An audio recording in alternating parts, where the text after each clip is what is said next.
I mean, we've been saying it for a few weeks now, right?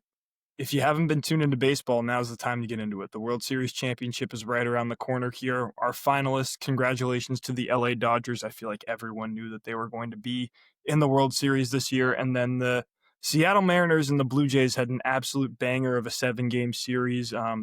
All of these games were entertaining. I mean, we were watching it while we were playing video games and like kind of had football on in the background. And Jack looked at me at like maybe the 7th inning, I think.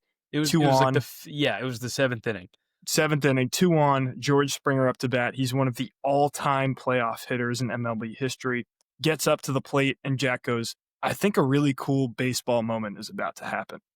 George Springer hits a 3-run shot to put the Blue Jays up 1, and they don't look back, and they win the series over the Seattle Mariners. We've seen some fantastic baseball this playoffs, and I think just as a neutral fan now, right now that the Red Sox are out, they lost in the first round, you're just kind of hoping that this series goes either 7 games or is super entertaining. And, I mean, personally, I hope the Blue Jays win because I don't love what the Dodgers have done for baseball. You can push back on me with that. But baseball's been super fun to watch so far. And I mean, if you're not into it, I think you should probably start.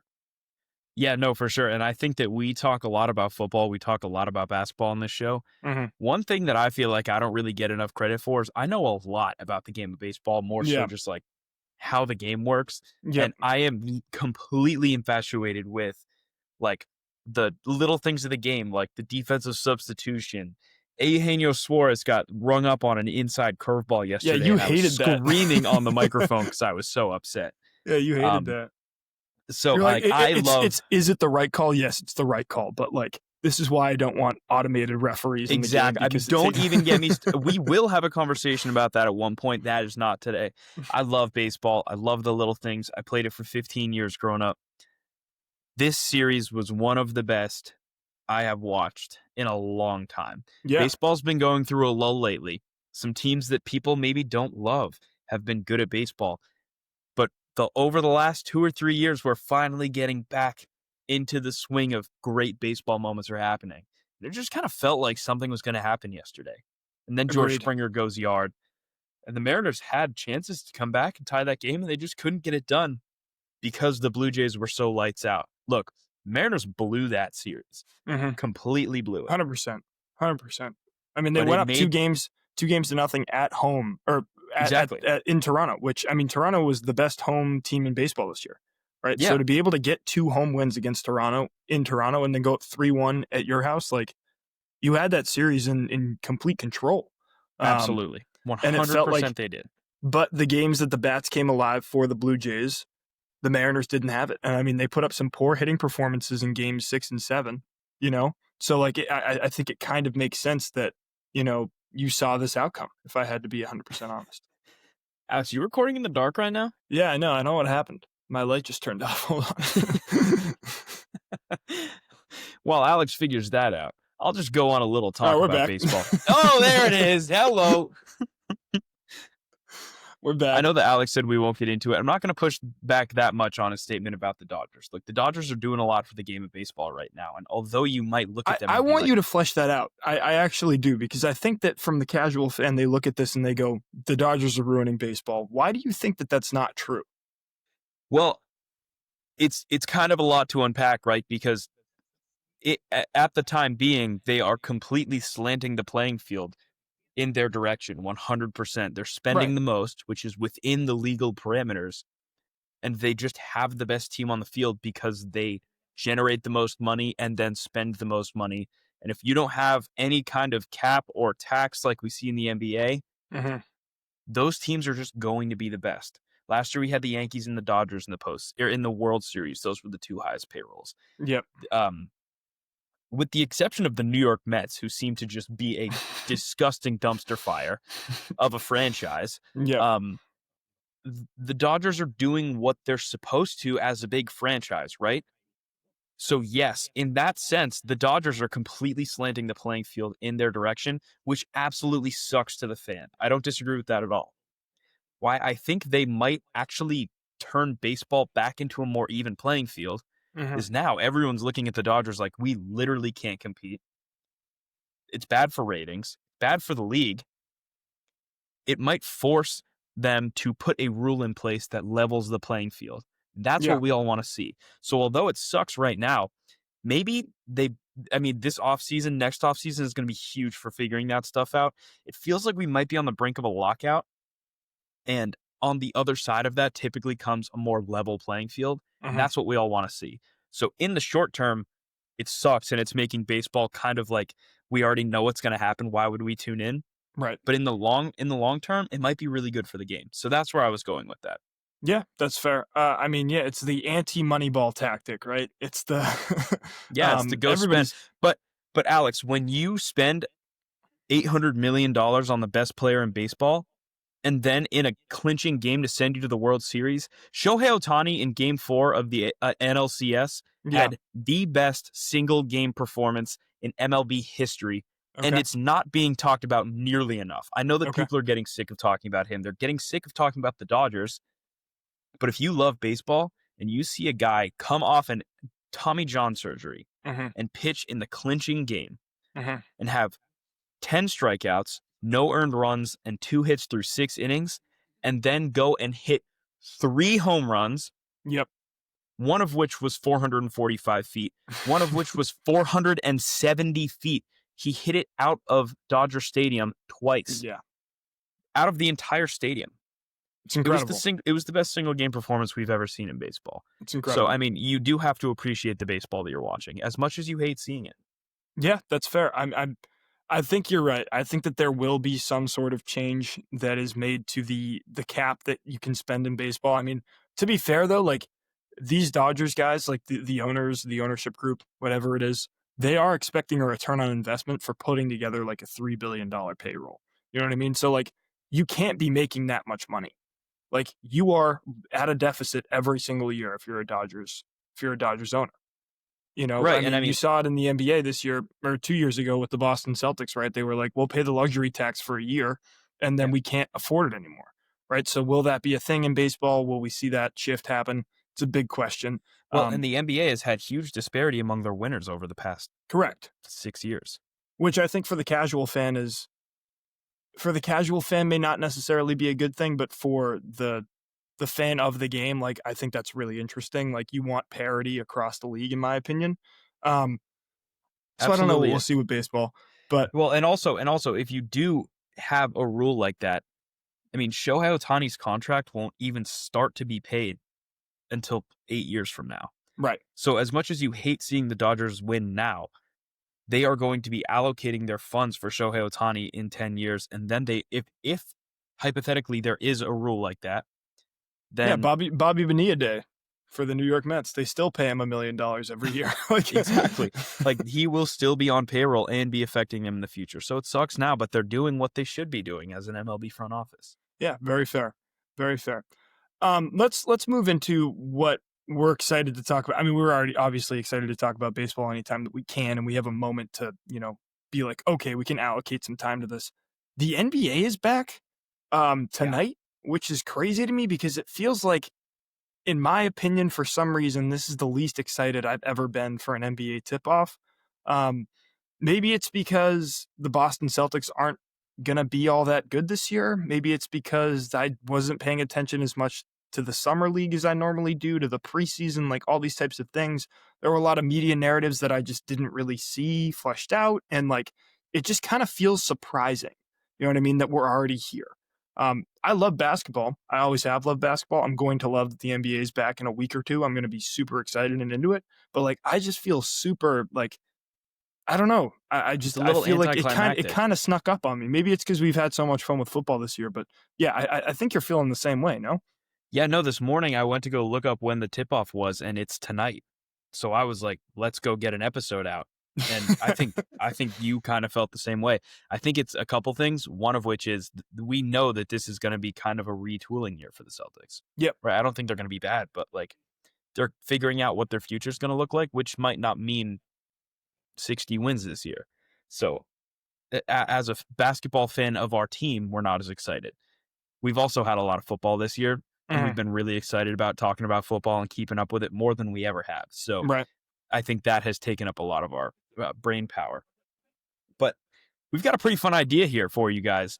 We have a tier list and we are going to be doing our NBA season preview in a full tier list of every NBA team. Now, let me pull this up real quick. Yeah, please do. I mean, I think this is a fantastic idea, and it is something to look back on at the end of the season that you can laugh at us and be like, oh, you thought this team was going to be ass, but they're actually pretty good. So we'll see what happens with that down the line.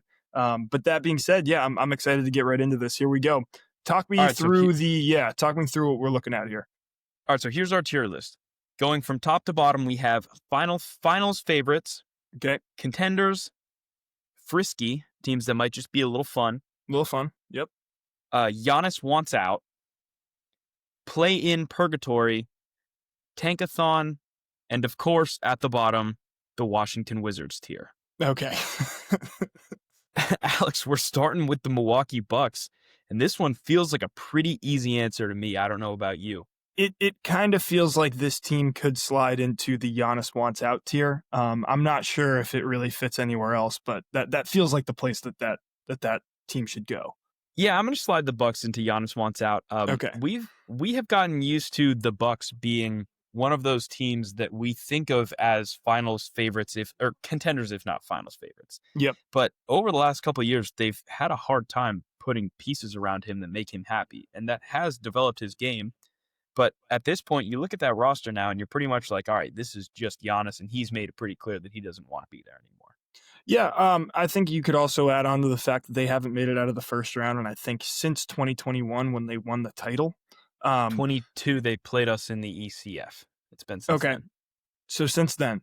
So they've been struggling with a lot of head coaching changes. Mike Budenholzer obviously leaves. Doc Rivers, some other guys that they got into the building. I think they had Frank Vogel at one point. Like, they've just kind of been in.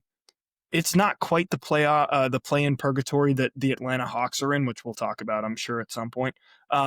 But this team just seems middling. They've dealt with a lot of injuries. They had to offload Chris Middleton this offseason. Like they've had guys like Bobby Portis and Brook Lopez miss time. This is an aging roster. You're not expecting them to really be the team. But like even last year, when they played the Indiana Pacers in the first round, I think a lot of people expected them to walk out of that series victorious.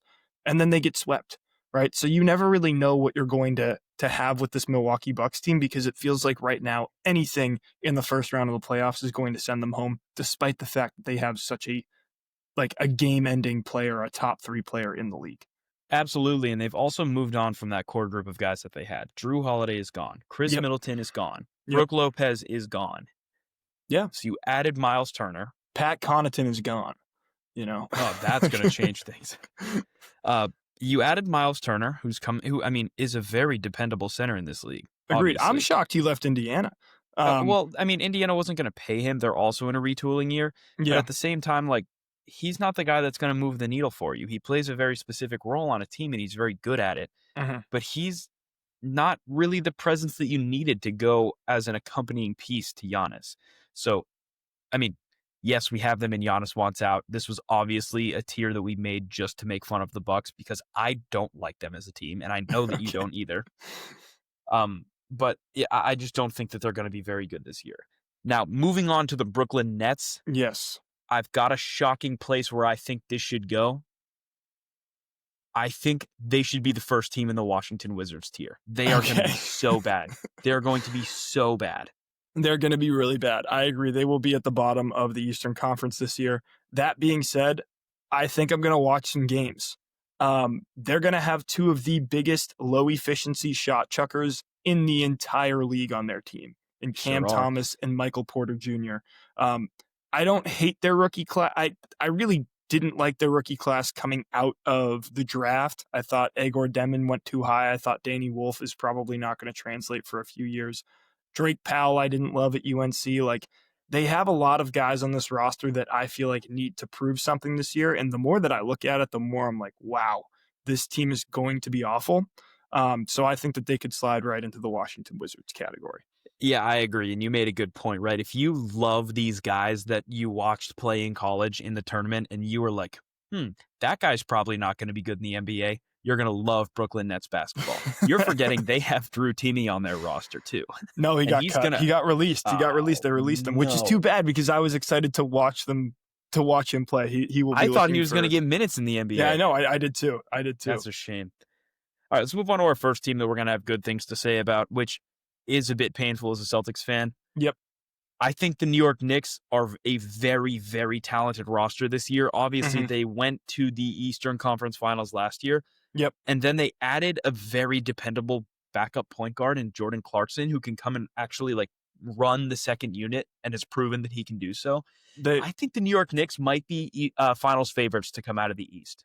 I think finals favorites is a little bit high for them. But that being said, the Eastern Conference is still much weaker than the West. They also added Gershon Yabusele to their roster, who's a very serviceable small forward, power forward player. Um, I'm not seeing a team out of the Eastern Conference that I like more than this Knicks roster. So I am going to have maybe Cleveland. That would be my reservation. Is Cleveland a better team this year than the New York Knicks? New York Knicks have a new head coach, Mike Brown. I'm going to say that they're a contender, not necessarily a finals favorite. Okay, I'll put them in contenders, but I think you're right. Like, I think in maybe a different year, they wouldn't be in that finals conversation, but the East is very weak this year. Yep. And I mean, they're keeping the same core of guys and they're adding an actually competent head coach that has proven to be very good, both with what he's given and in the playoffs. So I actually have a lot of confidence in them. I'm going to put them in contenders. You also have to remember with a team like New York that the Knicks are always going to nick, right? Like that's kind of been the story about them for 100 years, right? So you're expecting them that what can go wrong will go wrong for this roster, and we will keep you updated on them because they're going to be one of the only teams out of the Eastern Conference that you can consistently look at and be like, that will be a top 4 team in the conference come the playoffs, in my opinion. For sure. I think they're top 2. All right. Toronto Raptors. I'm going to be honest with you. I don't know a lot about this team. I think they could be kind of frisky. They have some players on their team who could maybe be a pretty fun. I mean, they have Emmanuel Quickly, Brandon Ingram, RJ Barrett, Scotty Barnes, Grady I think Dick. they could be frisky. Al. I think they're fun to watch, but they don't get over the play in purgatory for me. I mean, this team has not proven anything. Again, they're still playing in the Eastern Conference, which is a little bit weaker, but they're going to play Sandro Mamushvili like 15 to 20 minutes a night, probably. It's not a recipe for winning basketball games. I think this team will be in the play-in. All right. Put them there. Next, we got the Utah Jazz, who obviously were a huge story in the draft, taking Ace Bailey, which was, I mean, kind of a head-scratching move for everyone, just all around. Yep. Alex, I see nothing from this team that makes me be like, they're going to be good. I see nothing from them that makes me even think that they'll be in play-in purgatory. I think they have a couple guys that might be fun to watch, but besides that, I'm going to slide them in at Tankathon, I think. I think Tankathon's the right move for them for one more year. They still have Larry Markkinen. I wouldn't expect him to be on the roster come the trade deadline. Kevin Love's on the Utah Jazz. Welcome to the first Hall of Random. Hey, clap it up for Kevin Love, the first member of the Hall of Random. Make sure you tune in this week. We'll have a new player up for debate. So I think I agree with you. I don't think this team is going to be very good. Like we've said, the Western Conference is just an absolute dogfight this year. Expect to see some more from Kyle Filipowski this year, I think. Maybe even Keontae George will slide into a bigger role. And I like Walker Kessler a lot from this roster. But again, like I don't see them producing at a high level if I had to guess. So I think Tankathon is the right tier for them. Moving forward, we have another huge story from the offseason. The Houston Rockets added Kevin Durant to their lineup, which they finished second in the West last year. Mm-hmm. The one thing that you were kind of missing if you were the Rockets was a dependable scorer, a guy who's going to go out there and give you buckets. I think Kevin Durant slides into this team nicely alongside pieces like Sengun and whichever one of the Thompson twins is on the Rockets. For the life of me, I can't quite get it down. Amen Thompson is on the Rockets. That is correct. It is Amen Thompson, who I expect to take another step this year. Obviously, the Rockets lost Fred VanVleet to a season-ending ACL injury, which is, I mean, pretty much tragic if you're a Rockets fan. Yeah. But I still expect this team to be one of the better teams in the West, Alex. I don't hate seeing them as contenders. I agree. I think Contender is the right slot for them. Obviously, you're going all in. You're expecting that maybe Reed Shepherd gets some minutes this year. You didn't have many to allocate to him last year because Fred VanVleet was your starting point guard. But making a move for Kevin Durant is something that is going to put you into instant Contender ranking. I think Jabari Smith Jr. will probably look good this year as well. So I like this team a lot. I think that they have a lot of good pieces. And look, Ime Udoka has proven time and time again that his teams can play defense, and defense is something that is going to translate at any level of the NBA. So we're going to take the Houston Rockets to be contenders. I'm with you there. The next team is New Orleans Pelicans. Main story coming out of the Pelicans camp is that Zion Williamson is skinny again. Good for him. He really needed something to distract us from the rest of whatever the hell is going on with him. Yep. This Pelicans team is bad through and through. They're not going to be good this year. I don't know, dude. I don't know if bad's the right word. I think playing Purgatory the right term, or are you looking to put them in Frisky? I think you could put them into playing Purgatory. You obviously get rid of Brandon Ingram, who was your second highest producing player when he's healthy.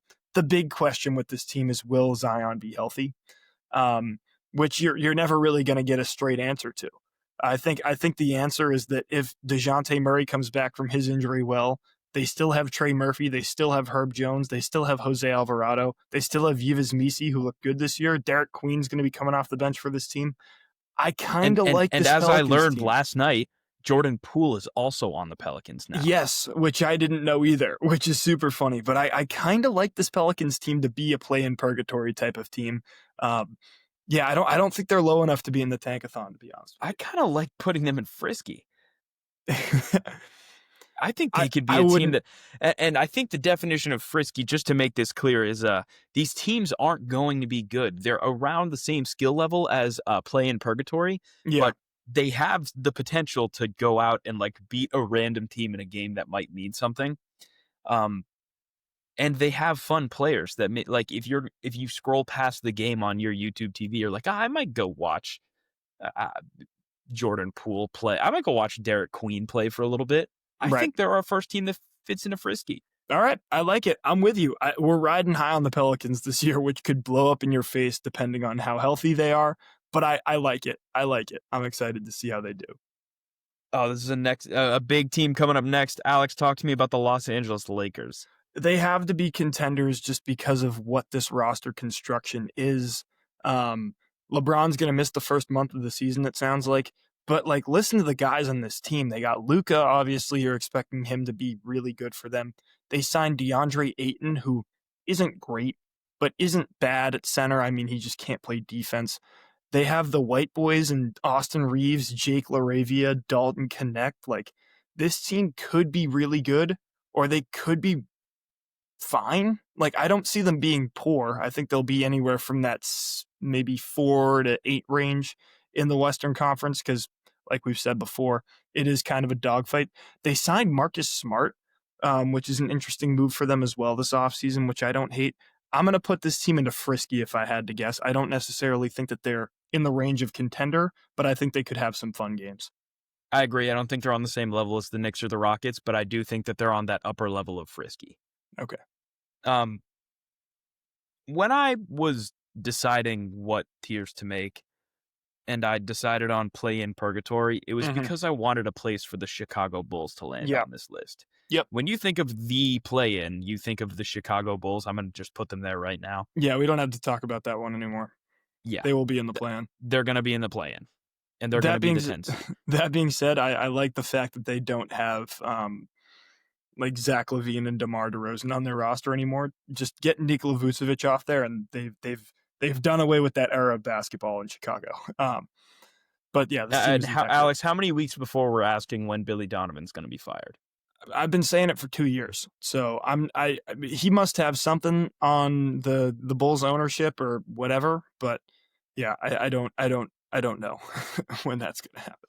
Yeah, he must be in bed with a Reinsdorf. The Minnesota Timberwolves are one of those teams that every single year for the past 5 years we have had not an ounce of a clue what is going on in this team, and they end up being good. Look, Anthony Edwards is turning into the face of the NBA. Yes. But I still have a hard time putting them into the same tier as the Knicks and the Rockets. I think they're going to be good. I think they're going to be on, around the middle of the pack in the West. But I can't put them any higher than Frisky. I agree. I don't think this roster is... It's hard to say. I mean, they do have so many good pieces that I would probably tend to lean towards Contender over Frisky, I think. I think they're better than both New Orleans and Los Angeles. I think they're on the same tier level as the Rockets, if I had to guess. I don't think they're finals favorites out of the Western Conference. That's clearly going to be saved for either the Nuggets or the OKC Thunder. But I just can't in good faith put them in Frisky, knowing that there are teams like the Spurs and the Memphis Grizzlies that are coming down the line here. This is true, yes. So I do think that they slide into that Contender role. Okay, we can put them in Contenders. The Portland Trailblazers are perennially a bad team in the NBA. Yep. I think I slide them in Tankathon right next to the Jazz. I mean, they just paid some people. Damian Lillard's going to play this year. But not until the back half. Like, if they get into the back half of the season and they're doing Portland Trailblazer stuff, you can't in good faith put him back on the court and risk a career-ending injury. I think this Blazers team has some very bright spots, or at least they did last year. Tuamani Camara was phenomenal defensively last year. Up there with the best defenders in the league. Agreed. You signed Drew Holiday. The Celtics got off that contract, so now you have a dependable player at point guard. Donovan Clingan looks good down the line. Maybe Denny you can get Advia's Robert on this Williams team healthy. now. Denny Shaden Advia's on this Sharp team. got signed. Like Shaden Scoot Sharp Henderson. You are hoping and praying that Scoot Henderson becomes a starting point guard in this league, but I'm talking myself into playing, bro. But the West is so good. You have to think about the teams that are coming. The West is really good. It's do you have them above the teams, or do you think that they're a top 10 team in the West right now? Probably not, which would make them not play in Purgatory. Agreed. Let's throw them into Tankathon, but a high Tankathon. That's like an A- Tankathon. Yeah, the upper echelon of Tankathon. The next team is the Denver Nuggets. They're one of those teams that are going to be good this year. Talking about them. I think that they might potentially be the finals favorite coming out of the Western Conference this year. I mean, they are practically the exact same team we've seen out there for the past 2 years. Nikola Jokic is obviously the people's favorite for the best player in the league. You added Cameron Johnson to your roster. Jamal Murray is going to be the exact same player. You saw good things from Christian Braun this offseason. Aaron Gordon continues to take steps towards being a good contending player. I think this team is all going to be entirely contingent on how well Nikola Jokic plays. And if his past play is any indication, they will be back in finals contention this upcoming season. I think if we could put more than one team from the Western Conference in finals favorites, it would be the Nuggets and the OKC Thunder. I don't know if we're allowed to do that based off of the parameters, but I just don't think that you can say in good faith that their entire roster is better than the OKC Thunder when the Thunder were so dominant throughout the playoffs last year. 100%. And are also returning their entire team with no changes. Agreed. So if we're going to have one finals favorite from each conference, I think you put the Nuggets in Contender. But once again, they're going to be battling at the top of that conference as they are perennially. Yeah, I mean, you literally said finals contention. That would put them in Contenders. Yeah, fair enough. Enough. They're not the team to beat in the West. The team to beat in the West is our next one, the OKC Thunder. Yes. Everyone has the Thunder circled as their Super Bowl this year. Yes. Which is why they, to me, are the clear finals favorites to come out of the West. And I don't think that that may change throughout the year, but the way that this roster is constructed, if they can stay healthy, I think that they are the team to beat in the West. I agree with you 100%. They returned practically everybody. Shai Gilgeous-Alexander's coming off an MVP season. Chet Holmgren will be healthy. Jalen Williams is dealing with some stuff, but he'll be healthy. I mean, this team got some good pieces in the draft. I felt like Thomas Sorber is going to be a good piece for them. They have some new guys on this team. Chris Youngblood could maybe see some minutes. I think this team was constructed perfectly for what they did in the Western Conference playoffs last year, and they're going to be primed to do it again. I think they're the clear indication of a finals favorite and probably the best team that we've seen since the Celtics, in likelihood to go back to back. If I had to make a tier list of the past however many years that we haven't had a back-to-back champion. Yes, it has been since the Warriors. Looking forward towards the Memphis Grizzlies, this one feels like a frisky team. We don't really know what we have with them, but we do know that they do have the potential to have one of those seasons where they are randomly in contention for the West. I'm not going to put them in Contenders, but I think that they're on that same level as the Lakers in terms of frisky. I think they're a little worse than the Lakers because Because you don't have I Luka don't know. Doncic and LeBron. I I just, understand that. I don't love this roster. I don't even know who their head coach is right now, to be honest with you. After they fired Zach Jenkins, Taylor so Jenkins, yeah. Taylor Um, Jenkins. but you know that they could be fun. You know They they could could be be a little fun. frisky. I think they're definitely going to be fun. I think they're going to be definitely a little bit frisky. I'm fine to put them in frisky. I think that's probably the right tier for them. The Dallas Mavericks are another team that I'm seeing is, I mean, they're on that upper level of frisky. Obviously, you're missing Kyrie Irving. He's not going to play this year. Probably not going to play this year. Yep. But you just drafted Cooper Flagg. You have Anthony Davis on your roster. You went out and signed D'Angelo Russell. You're returning these big men that you already had some of the biggest big men depth in the league with Daniel Gafford and Derek Lively. Mm-hmm. I think this team fits perfectly into frisky. I can't confidently call them a contender yet, at least not this season, but they definitely feel frisky to me. Yeah, they're a team I'm going to watch. I like Yeah. Cooper Flagg a lot. I mean, I think this team could be really fun. I think Cooper Flagg's going to play point guard a bunch for them, which is really interesting. Cool. Yeah, but this is definitely a frisky team if I've ever seen one, so I think that's the right place for them. Another team you have coming up right now that I think is going to be frisky is the San Antonio Spurs team. I will 100% watch almost every Spurs game I can because Wemby could be the next like face of the league type of player. And the way that he was moving in the preseason, like if you saw the clips of him like body bumping people and dunking at like 7'5", I mean, whew, that team could be really, really good, or it could all blow up in their face, and we don't really know which way that's going to go.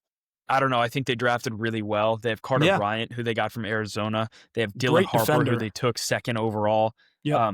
Wemby had one of those off seasons where it was like, what is this guy doing? He shaped his head and was hanging out with monks and like playing full on soccer scrimmages. And he's also grown to 7'5" now. And if you didn't think he could get any bigger, he is actually still growing because he's that young. Right. I think this team's frisky, but I think this team could get their way into contenders throughout the year. I guess we will see. I mean, they signed Luke Cornett. Like, that's the sign of a contending team. I mean, that's a guy who knows how to win in the playoffs. But yeah, I agree with you. I think this team is the definition of frisky. A team that's the definition of ass is the Phoenix Suns. They're going to be serving a sentence for their big three that, I mean, failed miserably. Yes. I mean, they have Jalen Green. They still have Bradley Beal. Maluach. They have Dylan Brooks. I mean, they have some pieces. Mark Williams is now their center. Like, they'll be okay. They'll be okay. I think playing Purgatory is the spot for them. 100%. And they just paid Devin Booker like $70 million a year. So, I mean, they're committing to him long term. The next team that we're going to talk about is one that I am super high on this year for the first time ever. I think this Clippers team is going to be very good, and I think they could come out and contend for a top 2 spot in the West, potentially, depending on health, obviously. They went out and they signed John Collins. They went out and they signed Brook Lopez. You're returning James Harden and Kawhi Leonard. They are surrounded by some phenomenal pieces on this team. And I think that if they stay healthy, which is obviously the biggest thing for this team, they could do some real damage in the West. I mean, there was a time this summer when they were making signings and people were saying this is the team to beat in the West. So I am high on the Clippers, and I think that they'll not only be good, but also be fun to watch this year. Okay. I'll take your word for it. I think this team could be an absolute disaster depending on health. They have the oldest roster in the league. I don't necessarily know what this team is going to look like. Will Kawhi Leonard play? Will he get suspended halfway through for this tampering investigation? Bradley Beal is on the Clippers. He is. Yes, he's on the Clippers. That. So is Nicholas Batum, Chris Dunn. Like, they have some pieces. Chris Paul is back on the Clippers. You still have Ivica Zubac, who looked great last year. You have Bogdan Bogdanovic, who looked great last year. Like, they have a team full of guys who you know exactly what you're getting. Right, like, you know exactly what type of player they're going to be. Can it work? It hasn't before. Another snake-bitten franchise is the LA Clippers. I don't know. I think we'll be revisiting that one. But if you're this high on them, I'm willing to rock with it. I mean, they also have Derek Jones Jr. I just named 11 guys on their roster who have proven roles in the NBA. Yeah. So they are the oldest team in the league, but they're also probably the deepest, and that is huge, especially when you're dealing with a bunch of guys who might not be healthy. Okay. So I think this Clippers team's going to be good, and if I'm wrong, We'll come back to this clip and we'll put in an episode, and I'll just be sitting like this with both my hands up. But Okay, I am willing to put my stake in the ground here. cool. All right, moving on to the Golden State Warriors. I'm not high on this team. They have some Interesting. young pieces. And they have some proven vets in the NBA, but I just wasn't particularly impressed with what I was seeing last year. Yeah, I think they're going to be a very similar roster to the one that, I mean, they are similar. I think they're going to be a very similar record-wise team to the one that they were last year. There may be Frisky, there may be play-in, and those would be the only two spots that I would consider for them. I think that they'd be on the really high end of play-in and the really low end of Frisky. I agree. I'm going to put them in play-in just because Okay. to be Frisky, you have to be something that I'm like excited to watch when I see the game come across my feed. Mhm. I'm just not really excited to watch Warriors basketball this year. Okay. The Detroit Pistons are one that I would like to hear your thoughts on. Yeah, this is an interesting roster this year. You obviously had a lot of improvement. Well, it's kind of hard not to improve from one of the worst seasons in NBA history to being a playoff team last year. They returned practically everyone. Jaden Ivey went down with a season-ending injury. He'll probably be back this year. Tobias Harris looked more like himself than he ever did in the Philadelphia 76ers uniform. They had Michael Beasley had a career year if he's not suspended for whatever the hell he was doing. I think he's off the roster now, but gambling. Not Michael Beasley. It's Malik Beasley. Malik Beasley. Sorry. Yeah, Michael Beasley has been out of the league for a very long time. Cade Cunningham is going to be one of those guys that's in conversation for first team All-NBA this year. Is the rest of the roster good enough to get them over the hump? I really don't think so. But like we've said, this Eastern Conference is going to be so weak that maybe a guy like a Ron Holland gets a bunch of minutes for you. Maybe Jalen Duren continues to take steps. Maybe Isaiah Stewart becomes a starting guard. Asar Thompson, the other Thompson twin, maybe he hasn't shown as many signs of being a good player as his brother has, but defensively he's been fantastic for them, right? So I think that this team could be frisky. I agree. That 100%. So I think that that's probably the right tier for them. They're going to be either fun to watch or, they're going to have games that you're excited to see. Like, I don't know. I'm also just rooting for this Detroit Pistons team because I think that I like a lot of the guys on the roster. And obviously when you have a season where you lose 40 straight games or whatever the hell it was at that one point, I think it was 29 straight games. You want those guys to succeed. And I think Cade Cunningham is a good enough player to do that. Yeah, I'm totally with you. Pretty much everything you just said. The Sacramento Kings, to me, they're an old team. Yep. You have obviously proven veterans: Westbrook, DeRozan, Levine. Are Sabonis, they proven veterans, or Harrison are they Barnes. proven? Are they playing veterans? Right, like these no, guys. No, so exactly. I think that this team fits right into the play-in purgatory. Yeah, I would have to agree with you. The Cleveland Cavaliers, as you mentioned, we saved this top spot for them to be finals favorites. Looking at this list, they're the only team left that I would feel comfortable putting there. Mm-hmm. Let's put the Cavs in finals favorites until they prove us otherwise, which I'm not necessarily confident that won't happen. Okay. I agree with you. I think this Cavs team is good, but as we saw last year, they're liable to failure. Donovan Mitchell has never made it past the second round. Yep. We have not seen that yet. So, I mean, I'm interested to see what happens. I guess I hope they do well. Yeah, I mean, they return everyone. They sign Lonzo Ball. You hope that he can be healthy for the whole season and be a solid player for them. For sure. But again, a team when you have so much two-way depth with guys like Evan Mobley, guys like DeAndre Hunter, guys like Tyrese Proctor, who you just got in the draft, Max Strus could knock down a three. Like, this roster is constructed to win games, especially in a week into Eastern Conference. And you saw the way that they played in the regular season last year. I think that just attributes itself to them being the finals favorite coming out of this Eastern Conference, where the team that just went to the finals, the Indiana Pacers, who we're probably going to talk about later, they're not primed to do that again, right? Like they're battling so many injuries. The Boston Celtics seem to be more of a non-factor than normal years. What do you get from Philadelphia? Like, all these types of questions need to iron themselves out until that happens. I think that this team is probably the finals favorite coming out of the East. The Boston Celtics for us, I mean, I think we know this team's going to be in Frisky. They have some players that are going to be fun to watch. Yep. Anthony Simons feels like he's on a prove that you can be an NBA starter contract with us. And then Mhm. if not, then we'll move him after this year. Mhm. Luka Garza is finally getting a fair chance in the NBA to be a real contributing player. Yep. The Celtics obviously have no bigs. That's their biggest problem. But can a guy like Neemias Queta step up and be good? You still have Peyton Pritchard, who's probably going to slide into a starting role coming off a Six-Man of the Year win. And I think that this could possibly be the year that we see Derek White as an all-star in the NBA. Correct. And I mean, you've also heard Jason Tatum say he wants to play this year. Will that happen? I don't know. But it also changes their trajectory if he's healthy and able to play at a high level, which are And I think two that very big factors that, you don't know if that's ever going to happen, right? But he is running. He's moving around again, which is good from Celtics fan perspectives.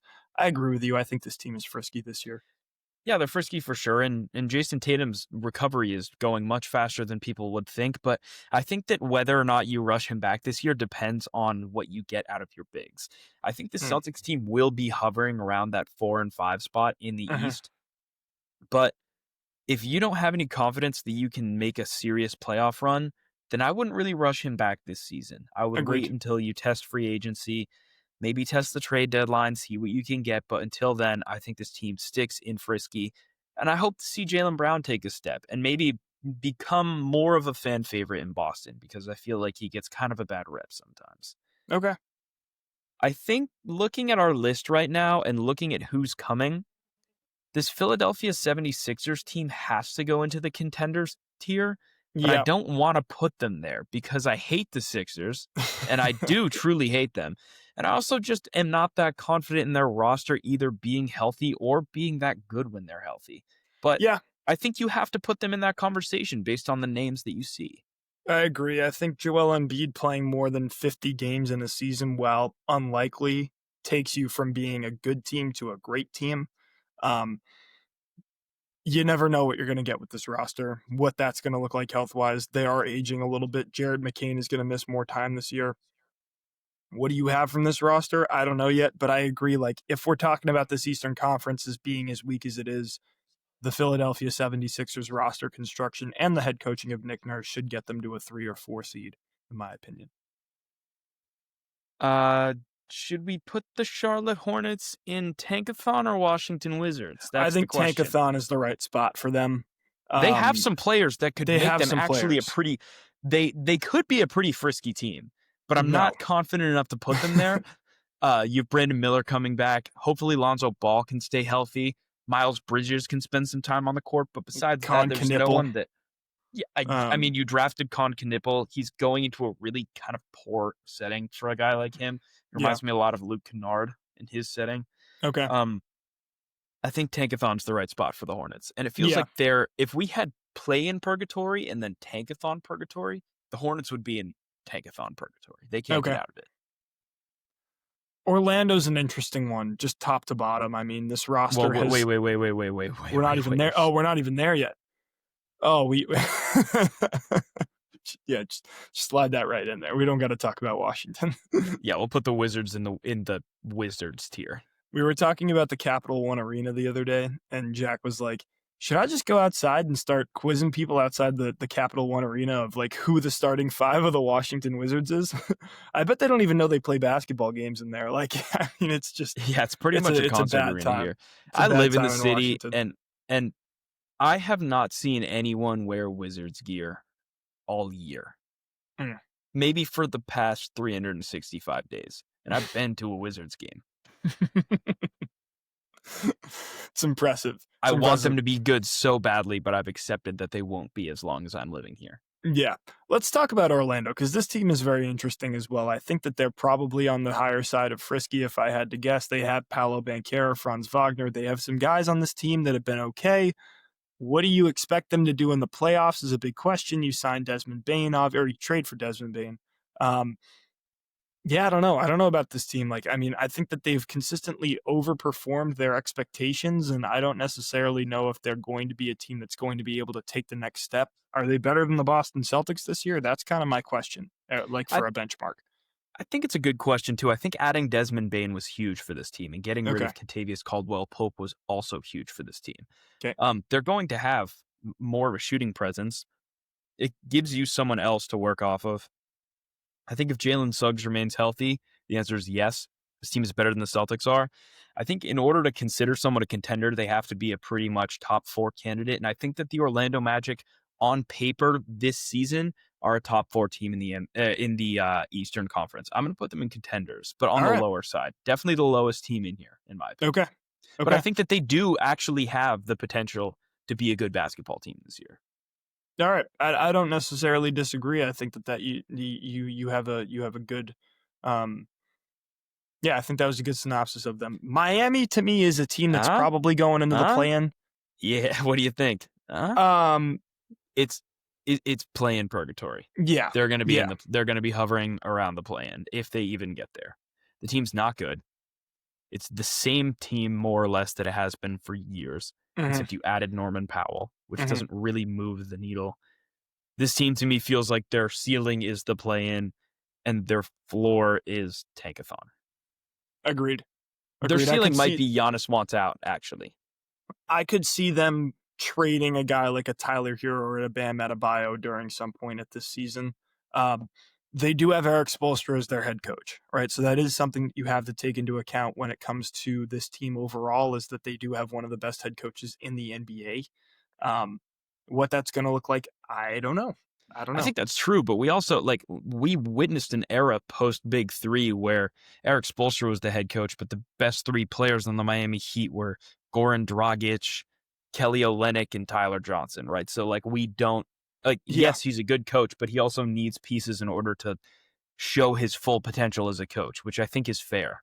hmm I agree. Um, the Atlanta Hawks, I think, have the potential to be a good team. Yep. I wouldn't put them in contender, but they Nope. definitely have pieces this year more than they've had in the past in terms of dynamic pieces as well. They just have to stay healthy. hmm I think that I would tend to put them on the lower end of Frisky, kind of like a New Orleans Pelicans team, um, because I don't think they'll be in the play-in this year in the Eastern Conference, especially with teams like the Raptors, Bulls, and Heat competing. Um, but I'm gonna. They do love the play-in They tournament. To be love the fair, play-in tournament. They do. I think they have to be play-in purgatory. Yeah, I agree. I think that they are the play-in team. When you think of the play-in, you think Yeah. of this team in particular. Um, yeah, I mean, I don't see them being a team that gets to the upper echelon of the Eastern Conference. That being said, they have good pieces. And Yeka Kongwu, Zachary Risarche, the number 1 pick from last year's draft, is coming back this year, right? Like, so they have some guys on this roster that can mix it up. I think Trae Young's going to average over 10 assists this year. Hot take by me. I mean, not really all that hot. Like, people love Trae Young, and what he does is pass to his teammates. So they could maybe sneak into Frisky, but they're not a title contender for sure. Yeah, no, I totally agree with that. And actually, if you look at the Eastern Conference, what we have, I'm going to slide the Pacers into Tankathon. We know Agreed. that they have some good players, but we know that they're also just retooling, waiting for Yep. Halliburton to come back. Yep. Agreed. In the Eastern Conference, we have Cavs at 1, and then Knicks, 76ers, and Magic in the contenders. hmm And then we have Pistons and Celtics at Frisky. And then the Yep. last 4 teams that we have are the Raptors, Bulls, Heat, and Hawks in play-in purgatory. So it feels like we did perfectly with this Eastern Conference. Yep. Um, yeah, we have Thunder as finals favorites coming out of the West, and then obviously you have the Rockets, Timberwolves, Nuggets, and Clippers as contenders, and then you have a lot of frisky teams, and that's pretty Yep. much it. Um, Yep. so I think that was a pretty good list, Alex. I think that what we did there was good, and I guess I'm kind of excited to watch this. I mean, just talking about basketball makes me want to watch it. I'm definitely going to tune in tonight, Yeah. but while football season's on, I think this NBA season might take a little longer to ramp up than normal. Yeah, I agree with that. I think that the NBA is always at its best when football is either slowing down or isn't here anymore. I mean, around Christmas time, it usually starts to pick up in the NBA for me. But we'll definitely be engaged in watching it. We may not pick it as much as we have some ideas for that coming down the line here. But yes, I think I agree with you. I think that I am excited to watch NBA coming back. Maybe I just was more distracted this year than normal when it comes to this. And I think that we made a really good tier list. I'm as a neutral fan this year, it feels more so like I'm not going to be able to be like, okay, the Celtics are going to win the championship. Any other game doesn't really matter to me. Now I get to like explore the NBA realm a little bit more and enjoy some more teams from the East and the Western Conference. And we'll keep you guys updated as to what's going on in both of those as the year goes on, I'm sure. We wrote a whole bunch of stuff down for the NFL. Let's get right into it, Alex. Okay. Kind of rapid fire responses here. Yeah. The Patriots are good. I think we might win the AFC East.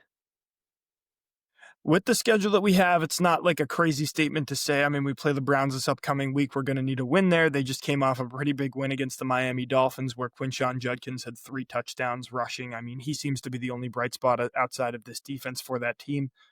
You're right, though. This team doesn't play a very fantastic schedule. I mean, we already have a win over the Bills. We have the tiebreaker right now. If we beat them at home, then we would probably be in really good shape to win the AFC East. You're going to play the Miami Dolphins twice. You're going to play the New York Jets twice. Those teams are combined 1-13 right now. I think you expect them to either be, I mean, they're going to be a top 2 team in this conference. It's whether or not they can get over the hump against the Buffalo Bills, who have looked a little bit shaky in the past few weeks. They're coming off a bye week this week. I think you'll know a little bit more about what you're seeing from them coming up this weekend.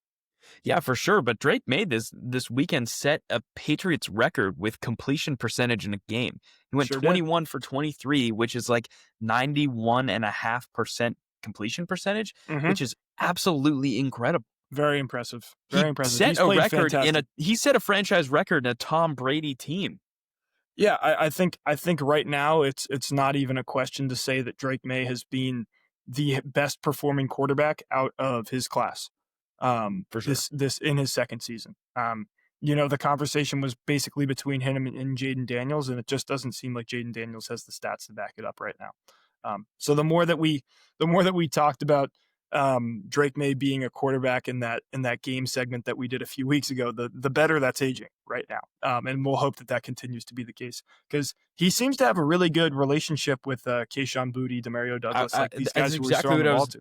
That's right? Exactly what I was going to say. Like something that we've talked about forever is the Patriots receivers aren't good. They have the worst receiving core in the league. But what you often forget is that good quarterbacks make good receivers. Agreed. You would have no idea who Khalil Shakir was if he wasn't in a Josh Allen offense, right? Mm-hmm.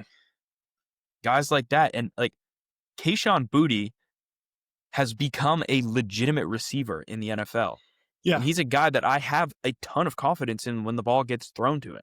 Agreed. I mean, we saw Pop Douglas show that he can do stuff like that. And he was 1 foot out the door in this league. Right. And again, I think a lot of that credit goes to Stephon Diggs. Yeah. Having a true veteran leader in your locker room, not only rally around the guys, but also show them what it's like to be a receiver in the NFL because these guys are young. I think that's done a ton for our team. You could even say Matt Collins has been better than people thought that he would be. And he's another guy that you would never know the name of if it wasn't for Josh Allen. So while on paper our receivers might not be the best, the way that their quarterback's playing right now has made them look like great receivers, and I think it's starting to affect their confidence and make them better receivers. I would have to agree with you. I'm excited to watch the Patriots going forward. I think you're right. I think they are in contention for winning the AFC East.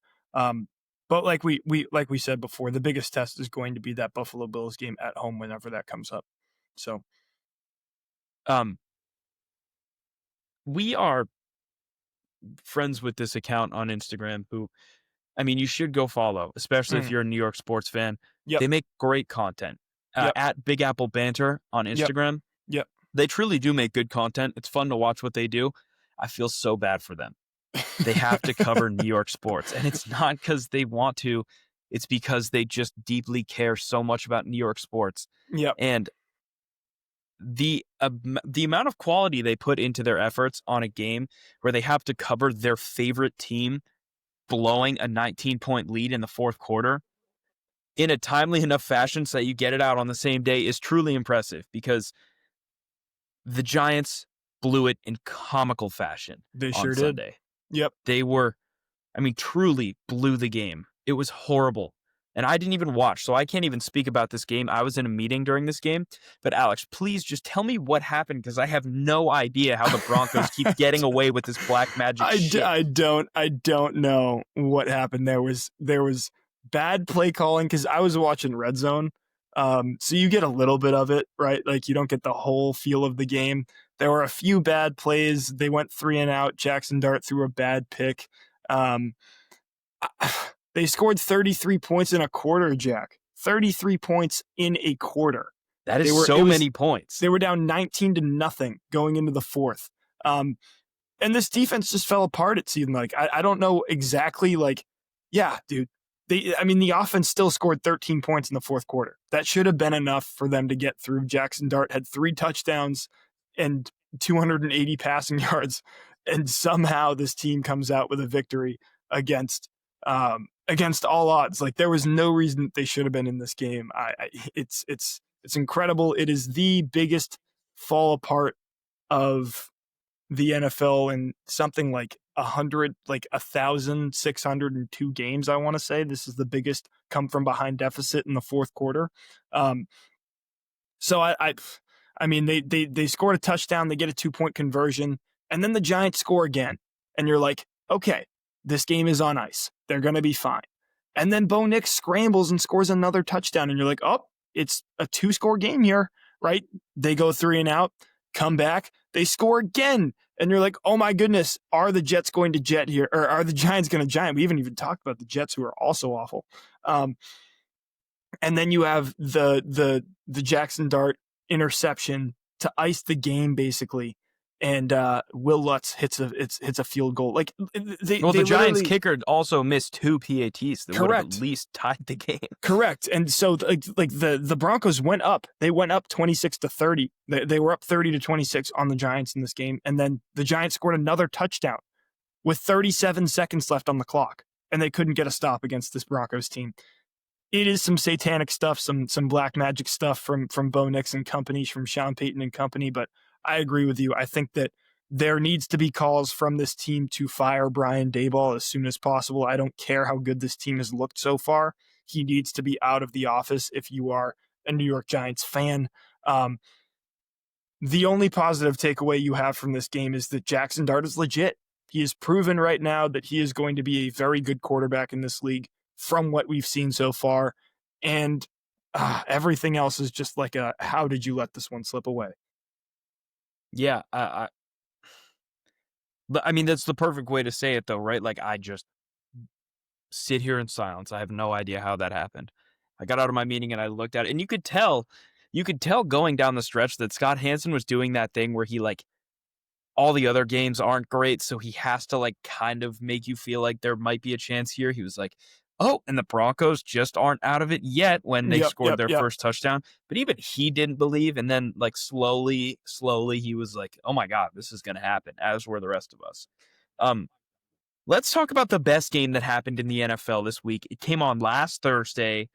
The Bengals were at home in their whiteout uniforms. It was the Unc Bowl, Aaron Rodgers versus Joe Flacco. That was cinema. It was cinema. It was cinema. That game was awesome. It's great to see Jamar Chase catching touchdown passes again.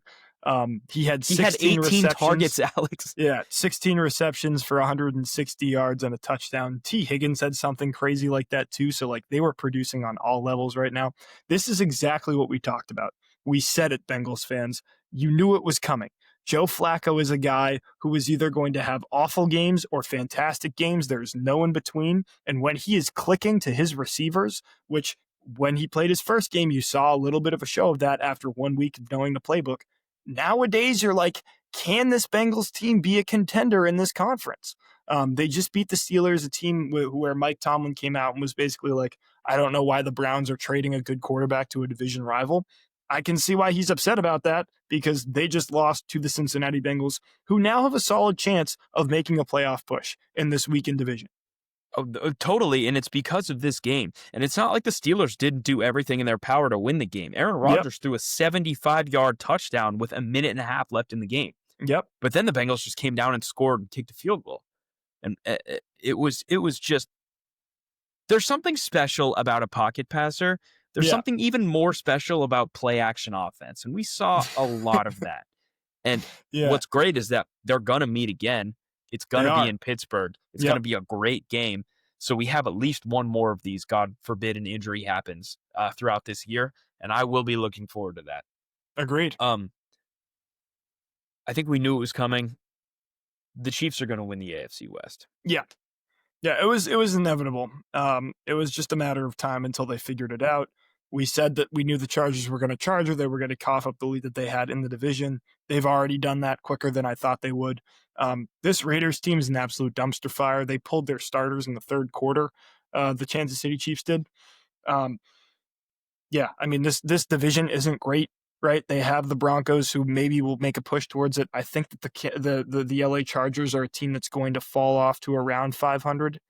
But this Kansas City Chiefs team, when fully healthy, is the best team in this conference, and they're a contender in the AFC. They had to beat the Lions to be, in my opinion, for us to be like, okay, they're fine. They're not, the dynasty isn't over, and they did that convincingly. And now you're on a 3-game heater if you're a Kansas City Chiefs fan. They're in control of this division, and I think that they will continue to do so going on for the rest of the season. I could see them not losing another game. While. Yeah, they might not lose for a while. I could see them not losing another game. So we'll see with this Chiefs team, but I agree. They're back in the driver's seat of this division after having a poor start. The Colts put belt to ass against the Chargers. Yep. That was pretty Best awesome. team in the NFL right now. They're 6-1. Best team in the NFL. I have no argument. I mean, they look like the best team in the NFL. Daniel Jones is your starting quarterback in 2025. Going into 2026 is going to be, the best team in the NFL, which is pretty crazy to me, but is pretty cool.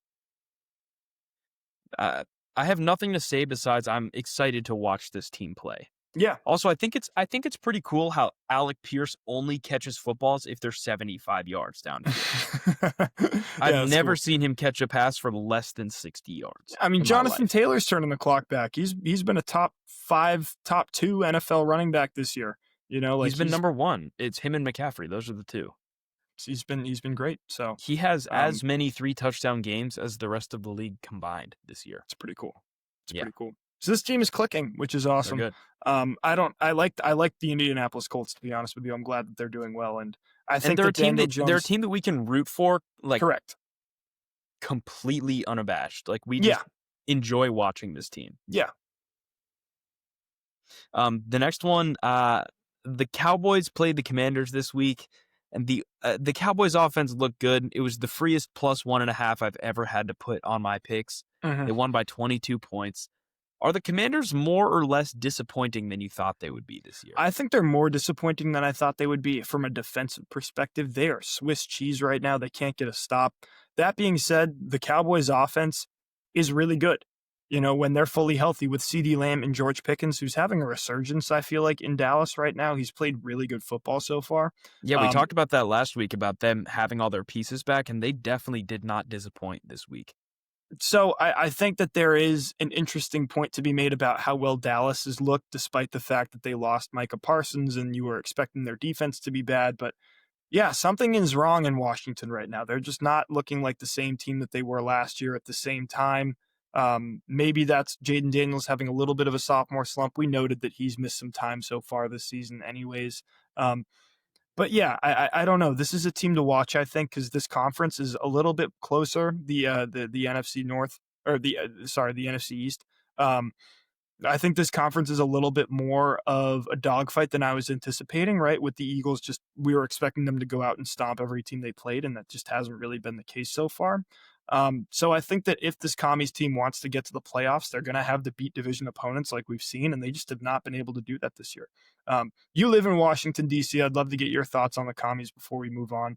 Just, have they been more disappointing? I know our boy Ankush is a big fan of his. Have you heard anything from him as to how this team has been doing? Like, what's the story there? No, I haven't heard a thing from him, and I think that kind of tells you all that you need to know. Right. If I haven't heard about how good they are, chances are they haven't been that good. Right. Last year, when they were competing for the NFC Championship, around the end of the season, and really around this time, everywhere you went, you would see people with Commanders gear on. Especially like on the Metro, you would see jackets and jerseys and everything. And even on game day now, you don't see people outside in Commanders jerseys because there isn't as much excitement to watch them. Something feels off about their team this year. And I think that everyone knew that they were going to kind of decrease from where they were last year, but not to the extent that they have. So I've certainly been disappointed. but they're very hurt right now. They're banged up. They Yep, have a really tough schedule of games coming up. They have to play the Chiefs and then the Lions and then the Seahawks. And those are 3 games that you're probably not going to win if I had to guess. I'd agree. Um, Something that grinds my gears, and I'm just sick of watching it. When I was little and we had 2 London games a year, it Mhm. would be awesome when it was on, regardless of what the teams were. Yep.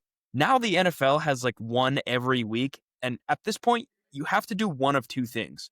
You have to either make it a game that I want to watch if you're going to have it every week, or just have like 2 all year so that I'll still get excited to watch shitty football. But the Jaguars went and took a shit in the middle of Tottenham Hotspur Field this week. Mhm. And the Rams had 5. Matthew Stafford had 5 passing touchdowns. I don't want to watch that game. And I'm not going to wake up early to watch the Jacksonville Jaguars Jaguar on this field. Yeah. So I'm sick of it. Either make the games good or make there be less of them. But Okay. does this game say more about the Rams being a good football team? Especially with, I don't think they had Puka Nacua this week. Or does this say more about the Jaguars being horrible? I don't have a lot to say about this game. I think the Rams are a good team. I think the Jags are not a good team.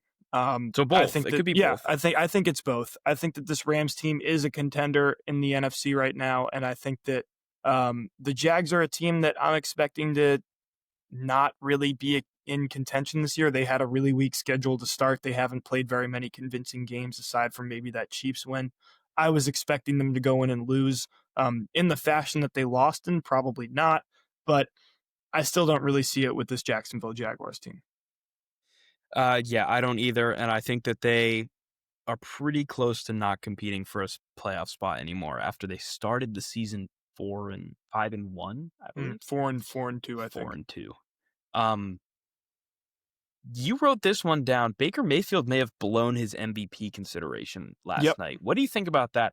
I know that they were banged up. I know Mike Evans got really injured really early in the game, and then I didn't watch a second of this game. So you have to tell me about that one. Yeah, I mean, he just didn't look like himself out there last night. I mean, especially in the first half, it felt like he just got completely out of whack and then afterwards was not able to recoup the loss that he had in the first half. Look, this Lions team is a good football team. We've talked about it before, right? Like we expected them to probably go out and win. We both had them picked for game of the week this week to win this game. But you can't put up 1 touchdown in a game against in a primetime game against the top team in your division and expect to be successful. He ended with 228 passing yards and 1 passing touchdown. It didn't look like he was going to get there in the first half, which is kind of when I had this overreaction. And this team just did not look like it was clicking, right? So, like, do you continue to have him in MVP conversations? Probably, you probably do, just because I don't think that there is a clear favorite right now. But in all honesty, like this Tampa Bay Buccaneers team has to beat some teams at the highest level of the NFC in order to keep him there. And I just don't think that they have the capability to do that, especially when guys like Mike Evans go down in the first quarter and, you don't have Chris Godwin on your roster. Emeka Buka struggling with hamstring stuff. Like there are a lot of issues with this team right now. Yeah, for sure. But the Lions also just played it was kind of an ugly football game, but Jahmyr Gibbs had 200 yards, Right. 220 yards. Like, Right. there's really no stopping that if you're the Bucks. Um, I was thinking about this yesterday, and I know I'm kind of coming off like a curmudgeon, like a Scrooge right now. If you're going to have Monday night doubleheaders, don't have the second game start at 10 p.m. I'm fine with the ones that are like 7 and 8:30. That makes Yeah. sense to me. But Yeah. when you start a game at 10 o'clock, I'm probably not going to watch it. And I did yesterday, but that was for other reasons. I Mhm. didn't want to watch that game yesterday. But since I did, I'm going to talk about how much the Seattle Seahawks tried to lose that game and the fact that they still won by 2 scores, or at least a full score, means that the Houston Texans are garbage. Alex, I think this Houston Texans team is going to blow it up after this year. I'm Okay. sick of sitting here and pretending like they're a good football team. I don't think they rushed Joe Mixon back. Nico Collins got hurt. And I still think CJ Stroud is a good quarterback. But when you have an offensive line that is as bad as this team is, you can Mhm. never expect your quarterback to be comfortable, let alone productive. And I don't think it's his fault. But even with all of that happening, the Seahawks turned the ball over 3 times in the second half. And by second half, I really mean the fourth quarter and the last 3 minutes of the third quarter. They gave you every chance you could have ever asked for to win that game. And Yep. you still couldn't do it. The Seahawks literally, the second the fourth quarter started, it felt like the Seahawks were like, all right, let's see here. Ball up top. Let's see if you can score against me. Ball up top. Take it back. It was horrible football, and I'm really upset that I stayed up to watch it and sacrificed my sleep schedule for it.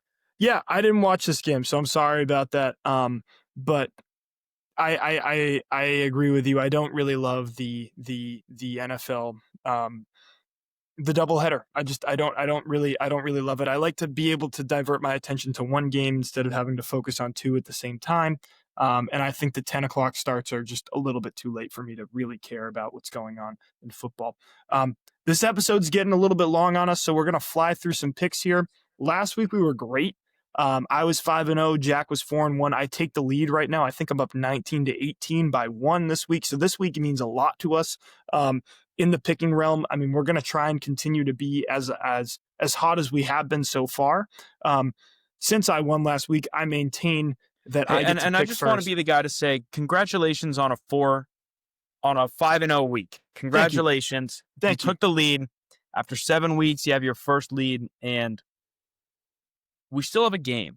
Yeah, huge game. So, I mean, props to you for going 5-0. We're back. You guys can't say anything about our picks because you proved that you can't do better. And by you, I mean Yoav. And we're just looking to stay hot here. Yeah. I think we're starting to maybe find it a little bit, which are we're looking to stay hot here. But I'm looking to stay hot here as well with the 49ers plus 1.5 over the Texans. You just mentioned that I think this Houston Texans team isn't very talented. I'm shocked the 49ers aren't favored to win this game. I think that they win this game outright. I agree. That was, to me, the first. I mean, you guys just heard me rant about how bad the Texans are. Shocked the Niners. The 5-2 Niners were not favorites. Yeah. My first pick that I have, I'm going to keep rocking with the Cowboys. I love the way their offenses looked. And if it takes the Broncos as long as it has the last 2 weeks to figure out what their offense looks like, then the Cowboys are going to be up 30 points by the time that happens. So they're plus 3.5 against the Broncos. I like those odds a lot. I'm taking the Cowboys. Okay. I think that's a good game. I think that's a good pick by you. I would probably also take the Cowboys there. My second pick, I think Baker Mayfield will have a bounce back week this week. I have Tampa Bay minus 4.5 over the Saints. I don't really see the Saints as being a very good football team. I think the Bucs are looking to prove something after the way they played on Monday night, so I am expecting them to win here. Yep, another good pick. This is kind of a big spread, but I've taken the Patriots each of the last 3 weeks, and it's hit in the last 3 weeks. So I've got them minus 7.5 over the Browns. I think they're at home for the first time in 3 weeks. And this Browns team has proved to be a little bit better maybe than people thought, but I still think they win by more than a touchdown. Yeah, I think that's a good pick as well. I'm going to wrap up my 3 picks this week with Bills minus 7.5 over the Panthers. I think that they're going to still continue to battle for the top of this AFC East division, as we've talked about, and I'm expecting them to probably win. And the Panthers have not been a fantastic football team, despite the fact that I think they're 3-0 in their past 3 weeks. They are. I don't really see them being that type of team the way that they played against the Jets this weekend. The only comment I would maybe have about this game is that the Panthers are playing at home and they haven't lost at home yet this year. So while I don't think they're going to go out and beat them, maybe they could put up a fight. I think the Bills are going to come out of this bye week and smoke them though. Okay. The Chiefs look like the best team in the NFL again, and we didn't think it was going to happen. But they're 10.5-point favorites over the Commanders on Sunday Night Football with no Jaden Daniels, probably no Terry McLaurin. I like them minus 10.5. I think they get it done on Sunday. On Monday. I don't hate the pick. I think it's a big spread. So, I mean, you can have Rashee Rice looked phenomenal, by the way. Yeah, I know we agree. like to hate on the Chiefs. He came back and looked amazing from week 1. Agreed. All right, let's talk about game of the week. Packers, Steelers here, the revenge game of Aaron Rodgers. I think the Packers get it done, though. I think that they beat the Steelers team, who hasn't been overly impressive to me so far. Yep, I agree. Okay. The game's in Pittsburgh. I know that you like to take different picks. I don't think we're going to do that this week. I think we're probably going to be 2 of the same. I like the Packers. They were flirting with blowing it against the Cardinals. I don't think they do it against the Steelers. This is a big game, Aaron Rodgers' revenge game. I think they get it done. All right, let's move on. We have not game of the week, Jets versus Bengals here. I think we're both taking the Bengals, right? Yeah, can't possibly think about taking the Jets right now. Okay, so that's our picks for the week. We are going chalk with game of the week and not game of the week, which is unfortunate. But as we battle down to the wire, it's those little mistakes that are going to kill you. Like taking Miami last week. So I'm excited to see how these picks turn out, and we will get back to you guys next week with another episode. Yeah, no, we certainly will. Thank you guys for showing love to the pick series. We've had a ton of fun doing it. Mm-hmm. And if you've made it this far in the video, let us know. Make sure you leave a like or leave a comment, or just, let us know what you think about the pick series or the episode. And we do have a basketball pick series that is in the works because we've had so much fun with football. It's kept us really engaged. We're going to try and do the same thing for basketball season. So keep an eye out for that. And also keep an eye out for our new segment, Beat the Boys. We're going to have a story upload, I believe, this week about one of Alex's teammates who foolishly thinks that this job is easy. But until then, as always, thank you for listening. This has been The Corner Office, and I'm Jack Byrne. And I'm Alex Penders.